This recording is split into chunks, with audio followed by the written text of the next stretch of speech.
Hello, everyone. Welcome back to the Gringo Show. We have a great program for you this evening. Former Mexican ambassador to the United States, Arturo Sarukhán, will be joining us in a little bit. But the big news, hey, can you feel it? Can you feel something? Wait, don't worry, it's not an earthquake. It's that feeling you get knowing Donald Trump is no longer in charge of the United States. Let's take a deep breath and smile. Another deep breath, and maybe now we will have a little less drama in our lives and a little more sleep, right? What, Bernie, what are you doing on here? Bernie, first of all, why are you wearing a jacket? It's warm outside. We're in Mexico City. And second of all, if you're going to have that face, I'm not bringing you anywhere, all right? Can you smile a little bit? You didn't get out of here, Bernie. No more. All right.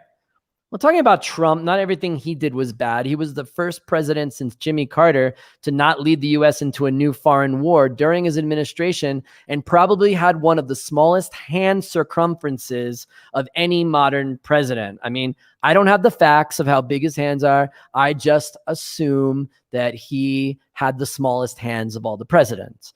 But let's talk about the inauguration of the 46th president of the United States, Joseph Robin Biden. Most of the nation's capital were nervous before the inauguration, with many credible threats of violence by right-wing extremists and QAnon supporters who believed Trump would declare martial law and be sworn in for a second term. In response to this, 25,000 National Guard troops were called up to protect the area around the Capitol. Over 200,000 flags adorned the grass on the Washington Mall, because something insurrectionists don't do is step on Old Glory. It's like kryptonite for the right.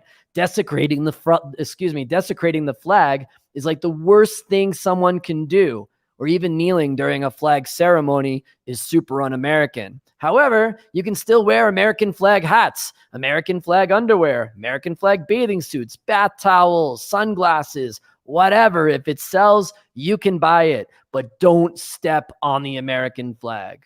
The good news, however, is that democracy has been preserved. There was no violence on Wednesday. The country committed to a peaceful transfer of power. And of course, Donnie T didn't show up to the inauguration, a tradition respected by all but 5 other presidents in history. But instead, like every other New York grandparent, he took an early flight to Florida. Inauguration Day activities are traditionally reserved for the incoming president, but Trump decided to organize a farewell ceremony for himself for when he departed at 8 a.m. Wednesday morning. Staffers said that planning this event was one of the only things that made him happy. The only problem is that he wasn't too popular in his final days, so he even sent out invitations to his followers and told them to bring up to 5 people to his goodbye ceremony. The last time I did that when I was uncool in middle school. He left the White House in the early morning instead of receiving the president-elect, and arrived to the local Air Force base with a playlist of songs such as YMCA, Macho Man. Hey, are you a macho man, Donnie? Are you a macho man? And the most striking of the songs that he played, My Way by Frank Sinatra, as he boarded Air Force One for his final trip as president. And that's just hilarious, because if a narcissist is the dictator of Narcissist Island, where he gets to the Narcissus Island on the SS Narcissist, where he lives in the capital of Ciudad Narcisista, the national hymn of Narcissus Island would probably be My Way by Frank Sinatra.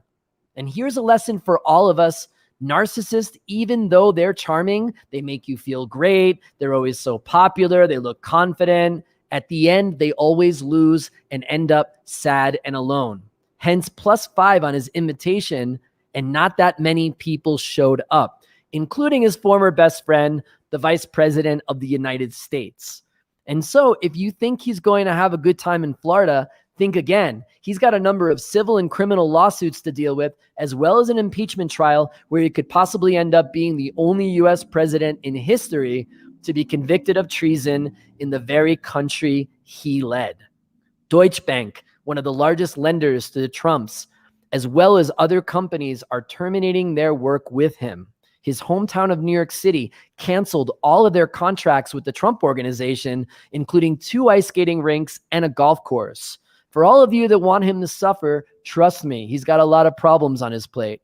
And for all of you that feel bad for him, you're feeling the magic of a narcissist at work.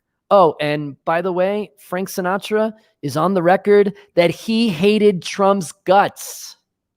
But let's go back to Biden and talk about his speech, which was uplifting and something Trump would have made only if he was forced to eat cueritos at a Pumas game. I came to Mexico a Pumas fan, but after cueritos and yellow showers in the lower level, it tested my strength of my Goya. Now, Biden didn't mention Trump in his speech, but he definitely took on themes of the past 4 years and spoke about healing and coming together. We've learned again that democracy is precious. Democracy is fragile. And at this hour, my friends, democracy has prevailed. Democracy has prevailed, one of the most important words of his speech. He also talked about defending truth and defeating lies, to listen and show respect. To restore the soul and secure the future of America requires so much more than words. It requires the most elusive of all things in a democracy: unity.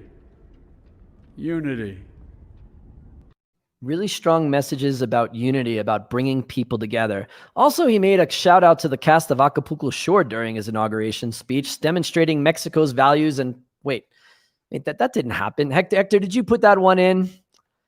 Hector, good thing that didn't happen. He's a big fan of the show, right? Thanks, Hector. He said that he'd be the president of all people and that united was the only way to beat things like climate change, systemic racism, and the pandemic.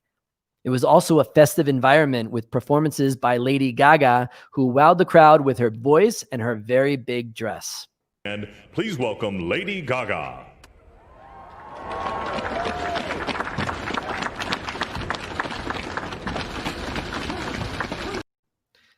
That's an entrance, but that's Lady Gaga. Although I was hoping she'd show up in another meat suit to promote, I don't know, meat restaurants. Wink, wink. And J-Lo looking fantastic as usual and actually added a little español into it. Una nación bajo Dios, indivisible, con libertad y justicia para todos. Let's get loud.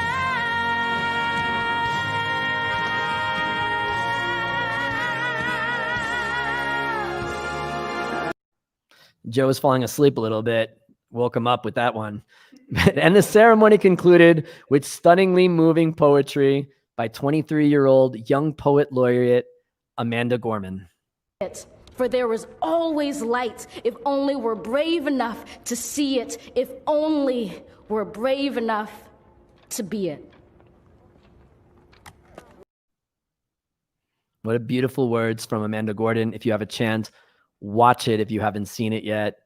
But the whole thing was joyous, safe, and it was a meaningful occasion at the Capitol yesterday that was much different from the insurrection in the same building just 2 weeks before. But with the big change in the US, I can imagine Mexican President Andrés Manuel López Obrador is feeling a bit down. So I decided to write a letter to him to cheer him up. Let's take a look. Dear Señor Presidente, or if I can call you Andrés Manuel or AMLO, if you prefer.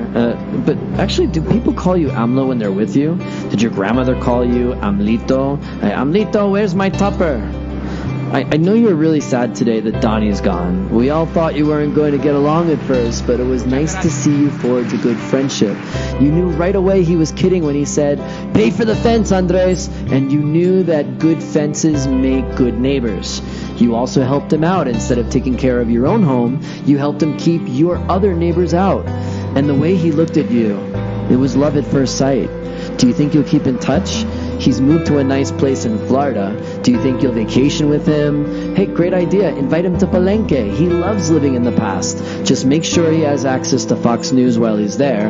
And maybe he can build a Trump hotel there. You never know. But I hear that Joe, the guy moving in next door, is really great. He's older, pero tiene mucho cariño. He's from Scranton, Pennsylvania, super similar to Tepitan. And I think he wants to be a good neighbor. Now, he may be a little bit more high maintenance, and make sure you're being responsible for keeping your house in order. You may say, "Mi casa es tu casa," and then Joe will show up in the middle of the night to see if you're doing the right thing. You may not like that. I get it. Donnie left you alone. but give him a chance. The peso needs it. So cheer up, Andres Manuel. I hope you come be great friends with your new neighbor. Sincerely, el pinche gringo. So, un abrazo fuerte, Mr. President, and we really hope that is a new page for the relationship between the U.S. and Mexico. But for more on this, we would like to talk to former Mexican ambassador to the United States, Arturo Sarukhán, who served under former President Felipe Calderón. Ambassador, welcome to the show. Thank you so much for being here. By the way, I just want to ask you, have you ever eaten corritos at a Pumas game? Has that ever happened to you before? Because I've been at many Pumas games, but I have not jumped into the cueritos. And I think that's why you're still a Pumas fan. I came a Pumas fan. I ate the cueritos, and it just wasn't a good idea. I would stay away from them, but tweet your own. Excellent. Ambassador, my first question to you, we really want to talk about kind of summarizing what your opinion is about the relationship to the U.S. and Mexico during the Trump administration. A lot of people had said that AMLO left him alone. I mean, Trump left AMLO alone, got to do what he needed to do, and AMLO really appreciates the sovereignty that Trump had given him, but others say that Trump gave him sovereignty because he wasn't really care about governing or anything about Mexico, that he was just focusing on his reelection. What's your take on this? Well, look, you've got to call a spade a spade. President Trump is probably one of the lowest points in the recent history of U.S.-Mexican relations. His approach to Mexico was sort of like a Sinatra doctrine of my way or the highway. It was constant ambush and rants and unilateral policies. As you know well, he used Mexico as a political electoral piñata from the day he launched his campaign at the Trump Tower in Manhattan. And yes, President López Obrador found a modus operandi because by deciding not to confront President Trump, by, to a certain extent, bending the knee, except for the issues of border security related to particularly transmigration, Trump really didn't care about anything else happening in Mexico. And for a man who has a very, very particular take on foreign affairs, on international relations, his paradigm that the best foreign policy is domestic policy. This was manna from heaven because he ensured that Trump was not talking about other important issues in Mexican politics, like a level playing field for businesses, the checks and balances, autonomous institutions, freedom of the press, and issues of impunity and corruption and human rights. The big question mark here is whether Joe Biden, who's the best thing that could have happened for the U.S.-Mexico bilateral relationship, because there's no politician today in the United States that has dealt with Mexico for such a long time, that knows the relationship upside down, that has spent a lot of time since he was in the Senate dealing with issues related to the U.S.-Mexico bilateral agenda. This could be López Obrador's best partner, particularly given that the Mexican president was so convinced, if you remember during his campaign, of the need to come up with a Marshall Plan, aka to address the root causes of transmigration of Central Americans through Mexico. Joe Biden gets it. Right. Donald Trump didn't get it. And there's a real chance if López Obrador, you know what they say, you need two to tango. In this case, maybe we need two to salsa or for the danzón. I really hope that López Obrador understands that there's a unique opportunity from the get-go to work hand in hand with Joe Biden, with the Biden administration, and to start tackling some of these endemic structural challenges that are creating huge pressure points for Mexico and for the United States with these caravans of Central American migrants coming through Mexico.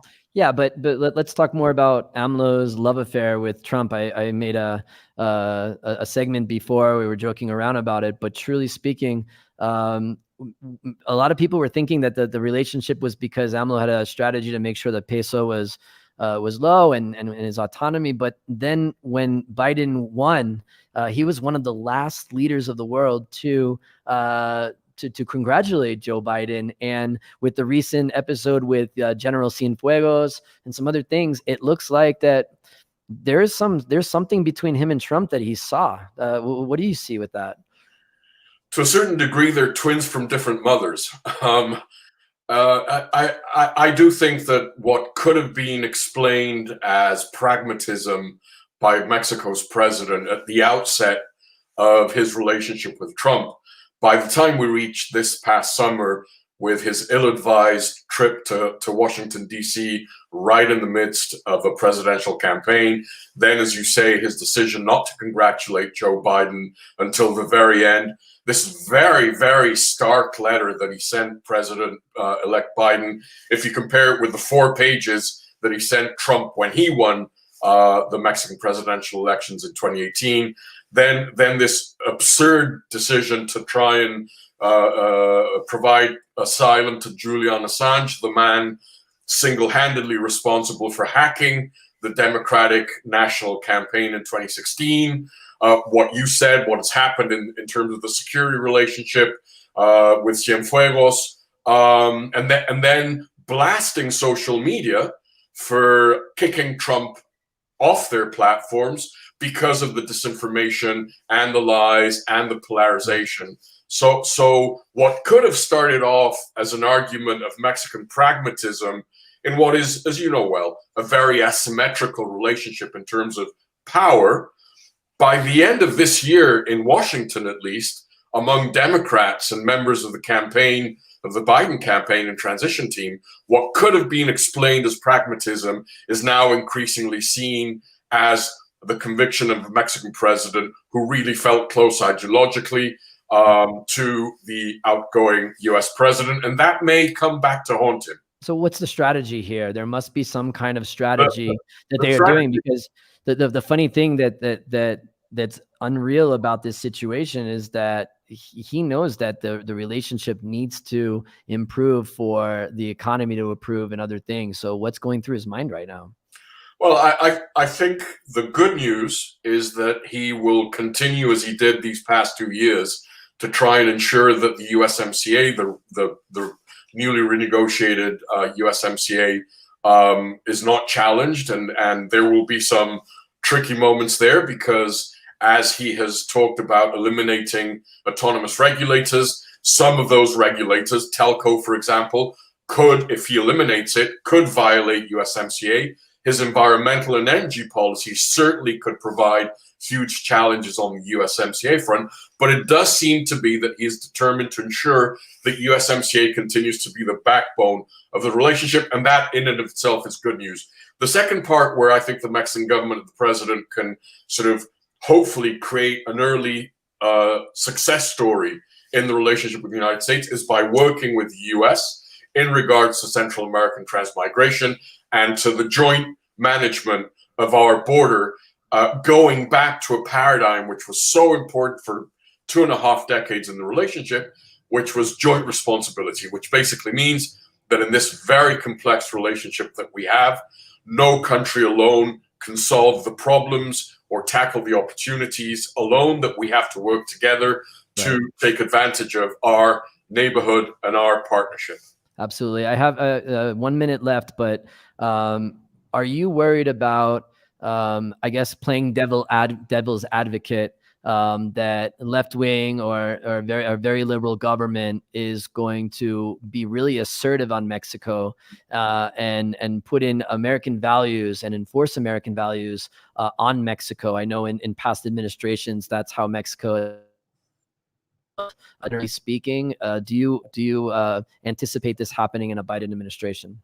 I don't think it'll be that. I think it will be an administration that will be looking out for issues that it believes are critically important for the well-being of our neighborhood in North America, which is democracy and human rights and the rule of law. And it will be an administration that either in public or in private will be more willing to, say, hey, we're worried about this, because I do think that Joe Biden, because of his experience as vice president, as senator, does understand and does get the importance of the 3 North American partners working together on a number of issues, whether it's trade or green economy, the environment.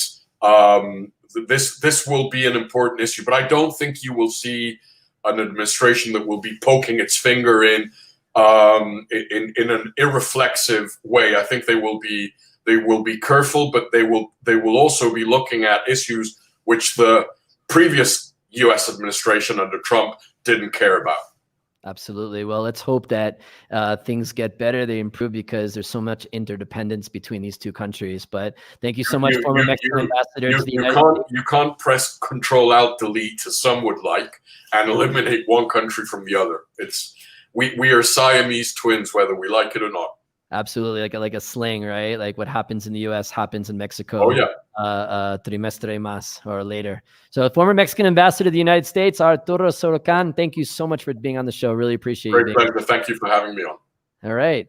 So, with Trump's departure yesterday, we also said goodbye to the United States' top representative to Mexico.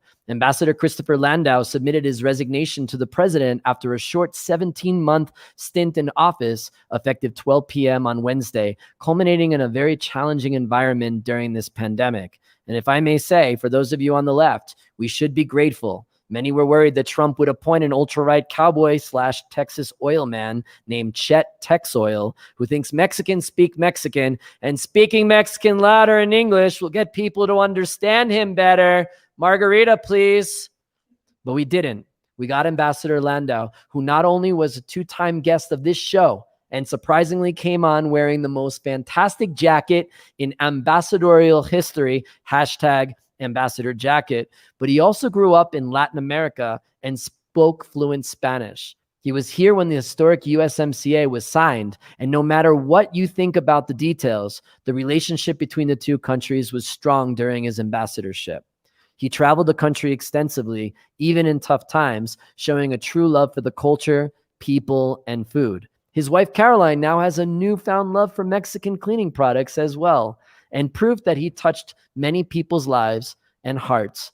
Over 120,000 people moved over from his official ambassador Twitter account to his personal one. Some could argue that he wasn't policy heavy, but he showed grace and love for this fine country.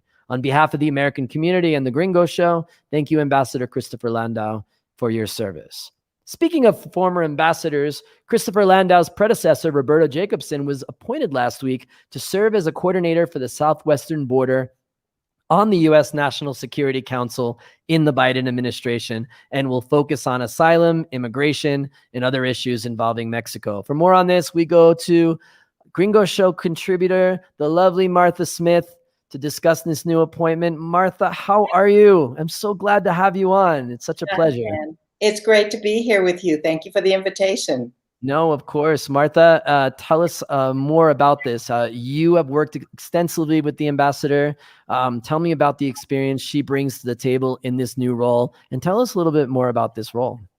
Yes, well, of course, she, as you know, Dan, before coming to Mexico as ambassador from the United States to Mexico in 2016, was a career diplomat for many years with the State Department, and was previously the Assistant Secretary for Western Hemisphere Affairs. So she really knows the issues. She knows the issues between the United States and Mexico, and I can't think of a better person for this new role that she's been appointed to, and we're happy to see her named, I think particularly because she has so many people who respect and love her in Mexico and in the United States. So we're really looking forward to seeing Roberta back in the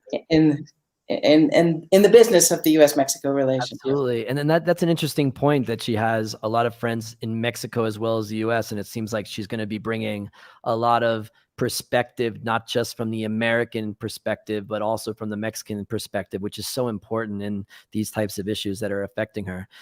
Tell me more about what you think about the future of this asylum situation is with Ambassador Jacobson in the role, because during the Trump administration, there was an incredible amount of news about it, and seems like things weren't going the way that people would want it to go. So what do you think is going to change during this administration?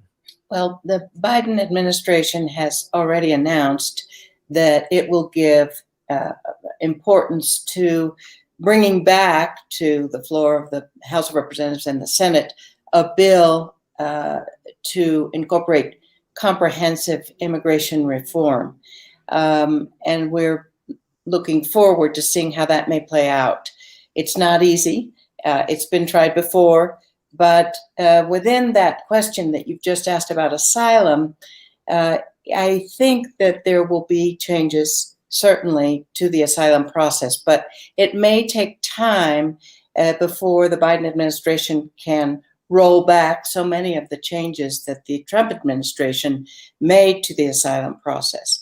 But we're hopeful, and we do know that there will be a greater respect for human rights, I think, on the border. We won't see any more of children getting separated from their families and so forth going forward. What a tragedy of some of those things that happened in the last 4 years. And it's nice that we see new leadership coming in there. Also, another announcement, Martha, Alex Padilla was appointed to Kamala Harris's Senate seat. The vice president gave up her seat, of course, and he is a child of Mexican immigrants from Guadalajara and from Chihuahua. What a incredible thing that has happened. It's the first Latino senator from California. That's correct, Dan, and we're looking forward to seeing him and in the Senate, and we're very excited to see a Latino and one from Mexico, for that matter, in that seat. So lots of exciting things are happening.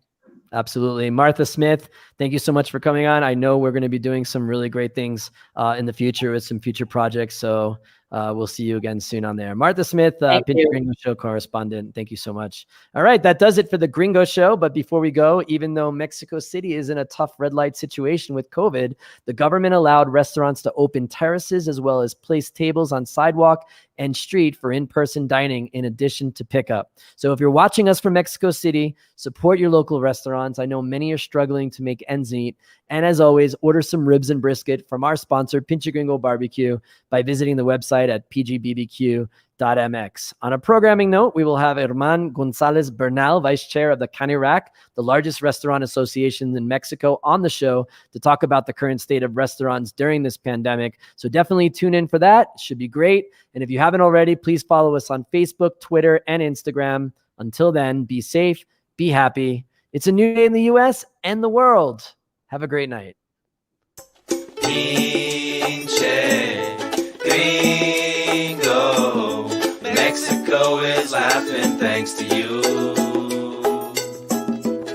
We like to watch you dance salsa and listen to your bad Spanish too. We like to watch you almost die from spicy food.